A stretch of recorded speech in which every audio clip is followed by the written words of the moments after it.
You know the face, the powder blue coats, the little gloved wave, the gin and Dubonnet at noon, and the smile that never slipped through the entire Blitz. The nation's grandmother, beloved by millions. For 100 years, they have sold you that woman, the steel magnolia who looked Hitler in the eye and never flinched. And it's, almost entirely, a performance. Because the people who actually worked for her, who served her breakfast and cleaned up after her parties and watched her operate when the cameras were off, tell a completely different story. They describe a woman who was spoiled past the point of cruelty, who spent like a drunk empress and let other people pay, who never forgave, never forgot, and never once let go of the power she pretended she'd never wanted. This isn't the Queen Mother on the stamps. This is the woman behind the curtain. And once you've seen her, you can't unsee her in everything that came after. Elizabeth Angela Marguerite Bowes-Lyon was born on 4 August 1900, youngest daughter of the Earl of Strathmore and Kinghorne. She married Prince Albert, the shy, stammering Duke of York, at Westminster Abbey in April 1923. When Albert's older brother Edward abdicated on 11 December 1936, she became Queen Consort. She was crowned at Westminster Abbey on 12 May 1937. Her crown was made of platinum, set with the Koh-i-Noor diamond. Her husband died on 6 February 1952, aged 56. She lived 50 more years as a widow, dying on 30 March 2002, aged 101. None of that is in dispute. What is in dispute is the character of the woman who wore the crown. The official account gives you a beacon of selfless duty, a reluctant royal who served out of love for her country and her husband. But The Independent, writing while she was still alive in 1999, described her as bigoted, snobbish, profligate. Beneath her legendary charm is a tough old bird who has always managed to con us. That isn't posthumous revisionism. That was a published assessment from a respected national newspaper when she was 98 years old and still being photographed at garden parties as the nation's beloved grandmother. Both pictures can't be true, so let's look at what the record actually shows. Start with the Blitz, because that is where the myth was cemented. On 13 September 1940, Buckingham Palace took a direct hit from German bombs. The king and queen were in residence. It became the defining moment of her public life.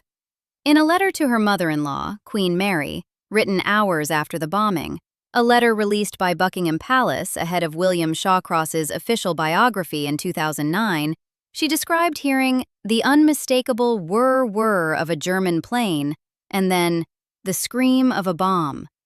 The explosion shook the quadrangle. Her knees, she admitted, trembled a little bit. Later that day, they drove to West Ham in London's East End. She wrote to Queen Mary of feeling as though she was walking in a dead city, all the houses evacuated, and yet through the broken windows one saw all the poor little possessions, photographs, beds, just as they were left. It was a powerful piece of prose. It was also written on Windsor Castle-headed notepaper. That detail matters. The letter documenting her solidarity with the East End was composed at Windsor, roughly 20 miles from the bombed capital, where the royal family also spent many of their wartime nights for security reasons. The princesses Elizabeth and Margaret were based at Windsor throughout the war. The picture being projected to the public, king and queen, inseparable from the people in their suffering, was accurate in outline, managed in detail. The famous line attributed to her, "I'm glad we've been bombed, now we can look the East End in the face," was recorded in Shawcross's official 2009 biography and has been cited ever since. Its cultural power is real. Its precise origin is harder to pin down. No contemporaneous 1940 newspaper report or official statement contains the exact wording. It may have emerged from a letter. It may have been sharpened in recollection. What matters for this story isn't whether she said it, but the machinery that turned it into legend. The Ministry of Information was created on 4 September 1939, the day after Britain declared war, with an explicit mandate for news censorship national publicity, and morale management. The Crown Film Unit was transferred to MOI control in April 1940. The MOI produced the pamphlets, the posters, the approved press releases, the photographs, the newsreel footage. One of its central operations was maintaining public confidence in the royal family as a symbol of national resistance. The Queen's refusal to evacuate, "I shall not leave unless their father does, and the King won't leave the country in any circumstances, whatever," was exactly the kind of message the MOI existed to amplify and distribute. She allowed a newsreel camera to film one of her wartime broadcasts, making her, according to accounts of the era, the first member of the royal family to permit such filming, which was then distributed through Pathé Gazette to cinemas across the country. This wasn't accidental. The wartime appearances were mediated through a tightly controlled propaganda system. The smile was real. The visits to the bombed streets were real. The compassion may genuinely have been real.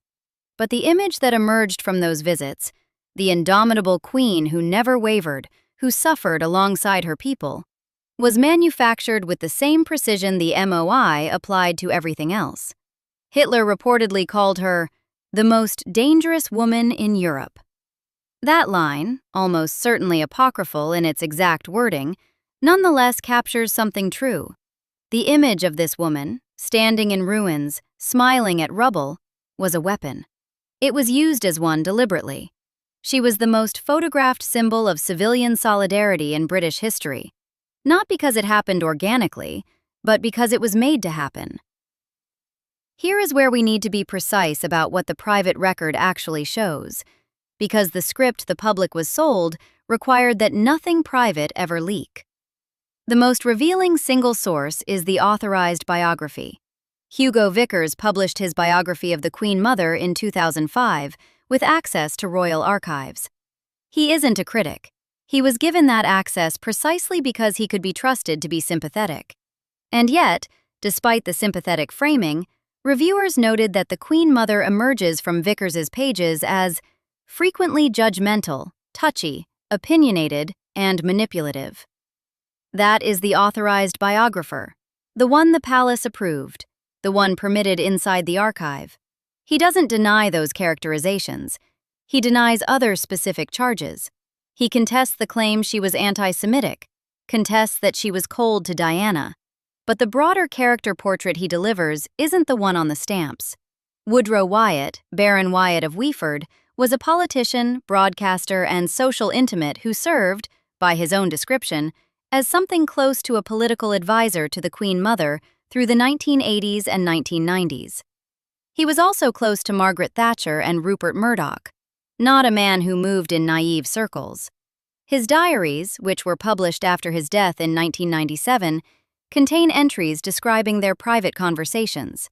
In one, she tells him at a county hall gathering that the SDP Liberal Alliance is her favorite political party to govern England.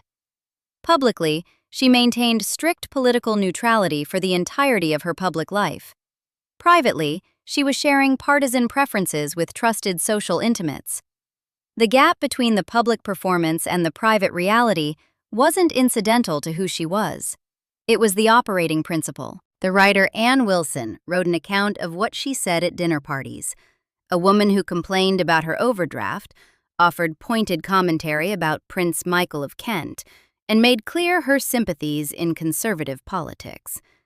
Wilson is a named writer reporting direct social encounters. This isn't rumor. Sir Roy Strong, the art historian and former director of the Victoria and Albert Museum, who maintained a correspondence with the Queen Mother after she declined an invitation to the Garden Museum opening in 1997, citing difficulty walking, reportedly stated she held racist views he had kept quiet about because they were too awful. That specific claim rests on a single published source and should be treated as such.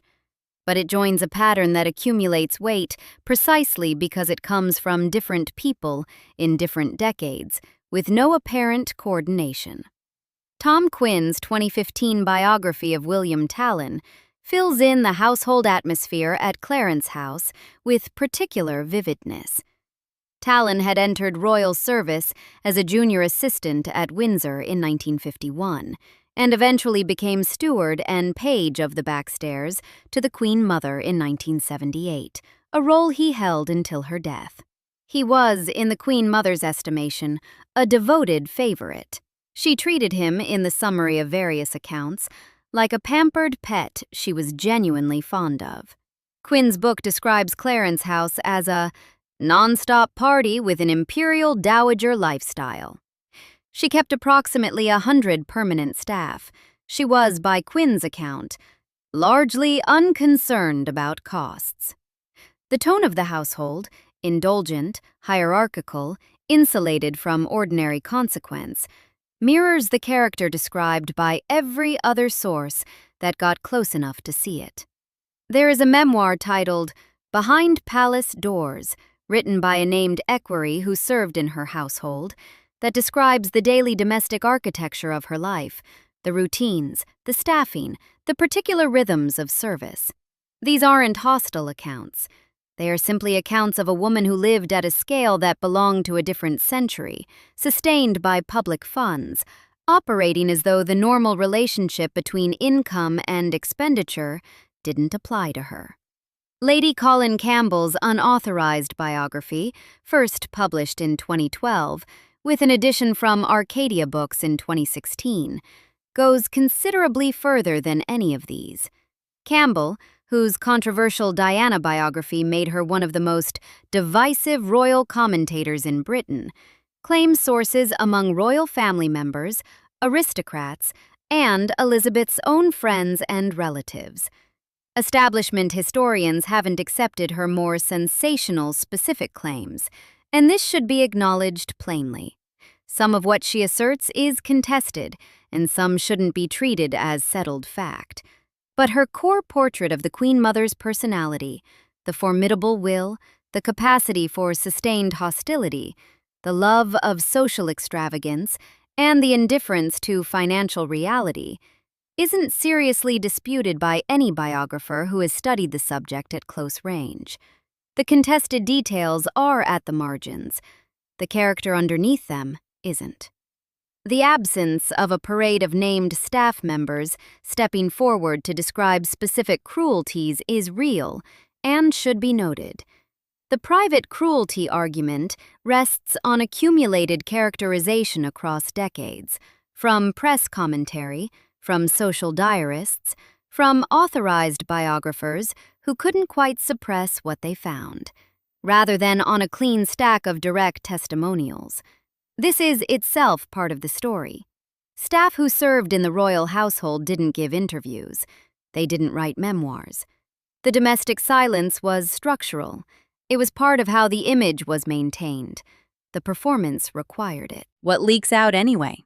From letters and diaries and published accounts from the people adjacent to the household is consistent enough across enough sources and enough decades to tell a coherent story.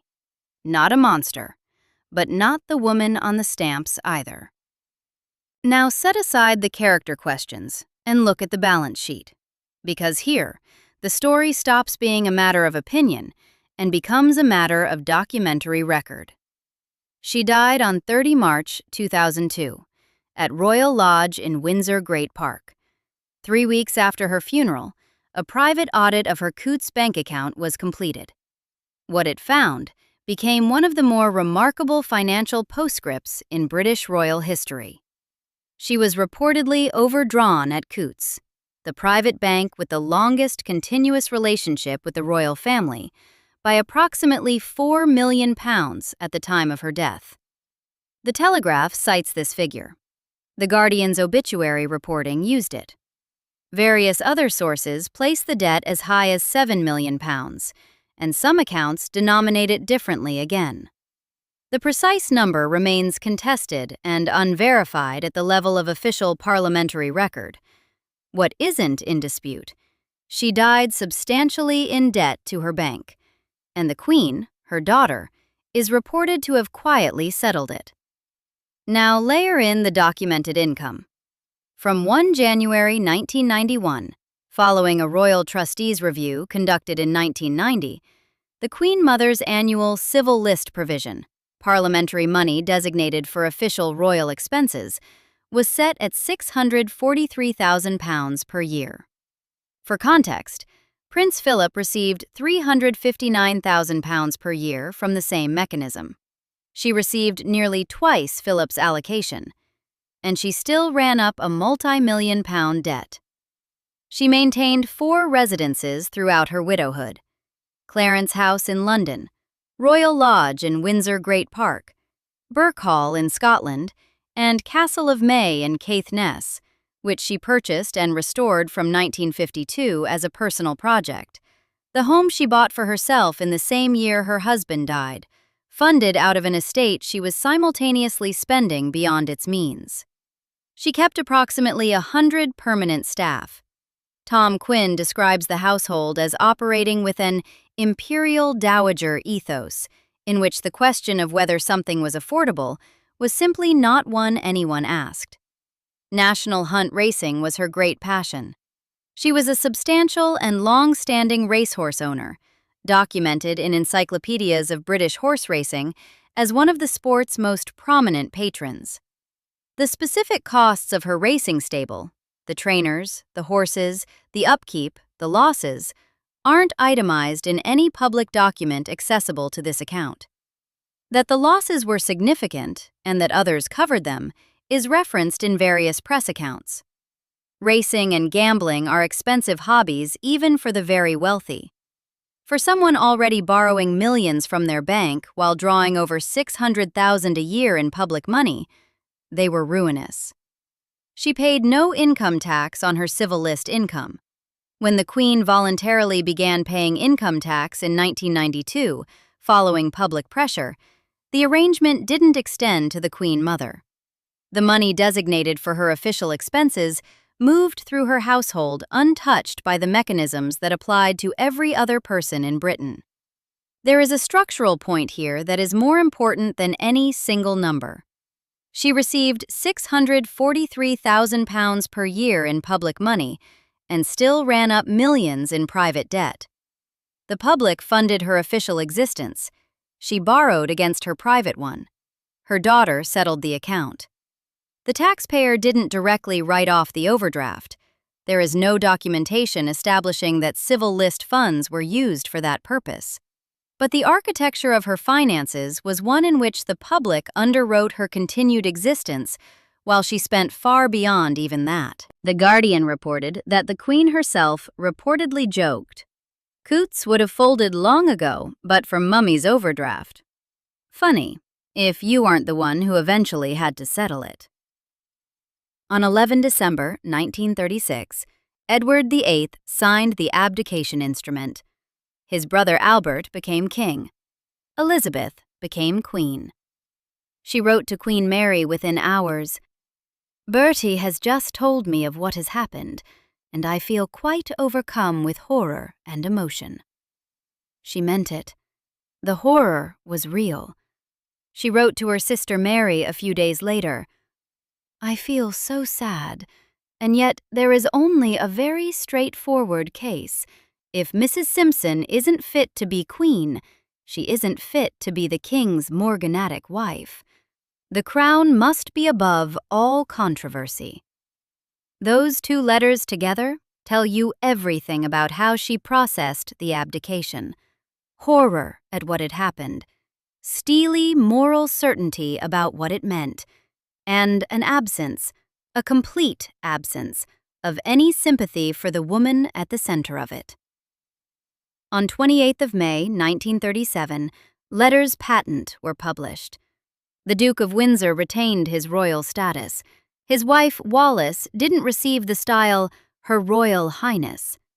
It was a calibrated, targeted act of exclusion. The formal decision rested with the king and the government, but Elizabeth supported it actively, and she sustained that support for the rest of her life. When Prince Charles, decades later, tried to persuade his grandmother to soften her position, she refused. The decision hardened rather than easing with time. In September 1936, before the abdication but when its shape was already clear, the king gave a dinner at Balmoral. The Duke and Duchess of York attended reluctantly. When Wallis stepped forward to greet them, Elizabeth refused to acknowledge her. She said in a loud voice for the room to hear, "I came to dine with the king." No further conversation was attempted. They were the first to leave. It was the beginning of a feud that lasted 36 years. The nickname Wallis and Edward used for her was Cookie. It was Wallis's coinage, a reference to her figure, a thin woman's mockery of someone who didn't share the Duchess of Windsor's approach to food. In return, the Queen Mother called Wallis "that woman," or "a certain person." In one letter, she described her as "the lowest of the low, a thoroughly immoral woman," and wrote to Queen Mary that she felt she couldn't "ask her to the house." She also described Edward and Wallis's behavior as displaying sheer vulgarity. The feud was total and deliberately maintained. After the abdication, the Windsors lived largely in France. They weren't invited to the 1953 coronation. They were excluded from official family life with a consistency that required active effort to maintain for 3 decades. The Duke of Windsor blamed the royal family's refusal to receive Wallis as his most serious and enduring grievance. And his most serious grievance was directed particularly at George and Elizabeth. That exclusion wasn't passive. It required decision after decision, year after year, to sustain. She is also documented as attributing her husband's early death to the abdication. George VI died at 56. Multiple sources record her belief that the stress of the abdication crisis, the burden of a throne Edward had abandoned, the wartime years that followed, shortened Bertie's life. She lived 50 further years with that belief. That is the emotional arithmetic at the heart of the grudge. She believed Wallis Simpson had sentenced her husband to an early death, and she never forgave it. When Edward died in May 1972, Wallis came to London. She stayed at Buckingham Palace. She and the Queen Mother met on the day of the funeral service. There is no record of what passed between them. After 36 years of mutual hostility, 2 women who had shaped each other's lives without ever speaking, they were in the same room, and neither left a note. Wallis died in 1986. The Queen Mother attended her funeral at St. George's Chapel, but not her burial. It was later discovered she had been sending Wallis Christmas cards with cordial personal messages since the Duke's death. When the broadcaster Ludovic Kennedy once raised the abdication in conversation with her, she replied, "I'm afraid I just can't talk about it." Kennedy pressed, "But ma'am, it conditioned your whole life." Her answer, "Yes, I know, but I just can't." She couldn't talk about it, but she thought about it every day for 66 years. Now, here is where this stops being a portrait of one woman and becomes a lens for understanding an entire family.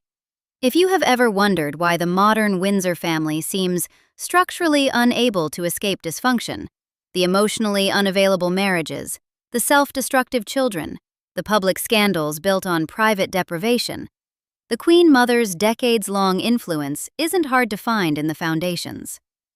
Begin with Princess Margaret. Born in 1930, the younger daughter, the one her father called "my joy." Margaret was genuinely brilliant in company, charismatic, musically talented, devastating in wit. And she spent most of her adult life being not quite sufficiently acknowledged for any of it. Her education was supervised largely by her mother. Randolph Churchill noted that the Duchess of York never aimed at bringing her daughters up to be more than nicely behaved young ladies. Margaret later expressed resentment about the limitations of her education and directed that criticism specifically toward her mother. The governess, Marion Crawford, writing in her memoirs, noted that Princess Margaret drew all the attention from social situations and that Elizabeth let her do it. What you can see in Margaret's adult character, the oscillation between desperate need for public validation and furious contempt for those who didn't provide it, The sense of being owed something the world kept failing to deliver is consistent with someone raised by a woman who preferred to sidestep difficult conversations rather than resolve them. The Peter Townsend affair is instructive. Townsend served as comptroller of the Queen Mother's own household when his relationship with Margaret became publicly known. He was subsequently posted to Brussels. In October 1955, Margaret announced she wouldn't marry him. She gave up the man she loved in deference to crown, church, and government, a crown that her own mother had benefited from enormously since the abdication had placed it on her husband's head. Craig Brown's biography of Margaret, Ma'am Darling, draws on correspondence and accounts from those around the household to describe the mother-daughter relationship as strained and complex. Margaret sought acclaim.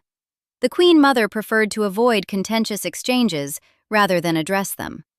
What this meant in practice, Brown suggests, was that Margaret's emotional storms went largely unaddressed. The tension between two women who both wanted to be at the center of any room was managed through avoidance rather than resolution. A dynamic of that kind produces resentment rather than closeness, and resentment rather than closeness is what Margaret's later life largely documents. For the specifics of how the Queen Mother's influence shaped Prince Charles's emotional formation, or informed Prince Andrew's extraordinary sense of entitlement, the evidentiary record is thinner than we would need to make strong individual causal claims. What the royal biographers document across several decades is a household environment in which emotional restraint was prized over emotional honesty, in which hierarchy governed relationships more than warmth, and in which the projection of appropriate appearances was understood to be more important than private authenticity. That environment, transmitted across a family that had no real exterior to escape to, produced the Windsor family as it actually exists, not as a dynasty of public servants, but as a collection of people shaped by a peculiarly distorted version of reality. The Queen Mother was the emotional center of that family for 50 years after her husband died. She wasn't a distant figurehead. She was active, opinionated, fond of particular people, and cold toward others, capable of sustained hostility when crossed, and possessed of a formidable certainty that her own judgment was generally correct. Her values and her instincts shaped the environment in which her grandchildren were raised. The family's dysfunction didn't begin with Charles and Diana. It inherited something considerably older, from a woman who spent 6 decades projecting perfect warmth to the public, while operating very differently in private. That is a full story in itself, and it runs far deeper than this one. Here, then, is the woman behind the curtain. She wasn't a monster. She was something more interesting and considerably more dangerous than a monster, a performer of genius who understood, from very early on, that the image was the power. The smile was real. The warmth in individual encounters, the famous ability to make whoever she was speaking to feel they were the only person in the room, appears to have been genuinely felt at the level of the transaction. She enjoyed people. She enjoyed performing for people. But the purposes behind the performance weren't the ones she projected. She loved the role she claimed not to have wanted. She wielded sustained family influence through 50 years of widowhood she insisted was simply loyal continuance of service. She spent money she didn't have on a lifestyle that would have strained credibility in a less carefully managed celebrity. She carried a private grudge for 36 years while sending cordial Christmas cards. She expressed partisan political views at dinner parties while maintaining an unbroken public image of perfect constitutional neutrality. She told the broadcaster Ludovic Kennedy she simply couldn't talk about the thing that had conditioned her entire life. The authorized biographer found her frequently judgmental, touchy, opinionated, and manipulative. The Independent described her as bigoted, snobbish, profligate, while she was still alive. Lady Colin Campbell's unauthorized biography, first published in 2012 and contested on specific points by establishment historians, argued the private woman and the public image were essentially two different people. The pattern of testimony, from press commentators to social diarists to authorized biographers who couldn't quite suppress what they found, points consistently in the same direction. The palace's official line has always been the saintly one. Some accounts are disputed. The weight of what the private record shows, the letters, the financial documents, the diaries of those around her, the documented acts of sustained exclusion, the inherited dysfunction of the family she ran from behind the curtain, builds a picture that the official biography alone can't contain. She wasn't what they sold you. She was something more complicated, less comfortable, and considerably more powerful than the grandmother on the stamps. So the next time you see that powder blue coat and that little gloved wave on an old newsreel, look a half-second longer. Because the smile was real. She really was enjoying herself. She just wasn't enjoying it for the reasons they told you. The nation's grandmother was the best actress the monarchy ever produced. And the saddest part isn't that she fooled the public for 100 years. It's that the people who had to live with her never got to see the version the rest of us applauded. If you want to understand how one woman's character shaped the modern Windsor family, the broken marriages, the exiled grandchildren, the resentments that keep surfacing decades later, subscribe, and we'll go much further into that story.